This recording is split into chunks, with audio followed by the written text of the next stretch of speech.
Hello and welcome. My name is Simon French and I'm the Chief Economist at Panmure Gordon. Today we're going to take a look at what the State of the Union address from President Donald Trump means for the US economy in 2019. Within what was almost an hour and a half of speech making, there were some key economic messages that I think investors need to be abreast of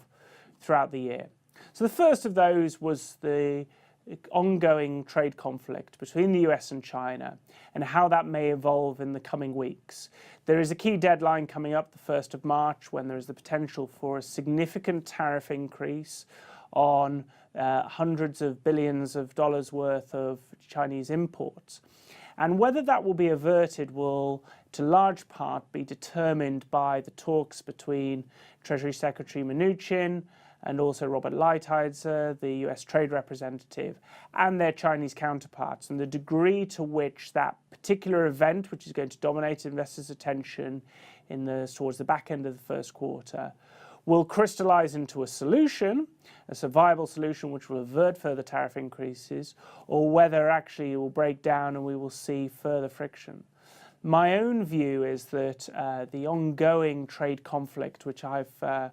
called analogous to an economic Cold War, will run and run for the reasons that the rules of commerce, of economics, of social policy for the next 20, 30 years. There's clearly a battle going on as to whether those will be largely written in Washington or whether those will largely be written in Beijing. And I think that is the constant backdrop that investors will have to take into account, not just in the first quarter of this year, but through 2019 and, in my view, beyond.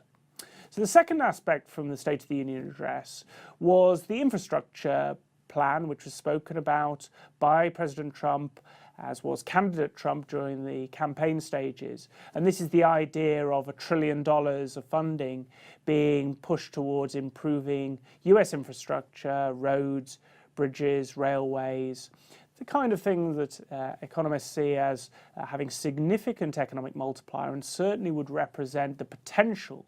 for a new leg up in US growth, the US growth story that has started to fray around the edges. We didn't hear a lot on detail, but the fact that there is an appeal for a bipartisan working on finding a solution and the degree to which federal funding provides an underpin and private funding comes in off the back of that, there provides an opportunity and potentially an upside risk for investors to try and calculate later in the year. And the third and final part of the State of the Union address was the government shutdown, which is due to recommence on the 15th of February if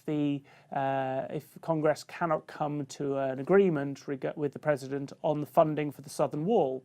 Now, clearly there is a risk of disruption to economic data in the first quarter if we get a protracted slowdown, but I think also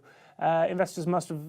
try and factor in what the longer-term impact is by a less porous southern border and the degree to which that affects labour supply and potential growth in the US economy. All things that US investors are going to have to put into their calculations for understanding US growth in both the short term and indeed the long term.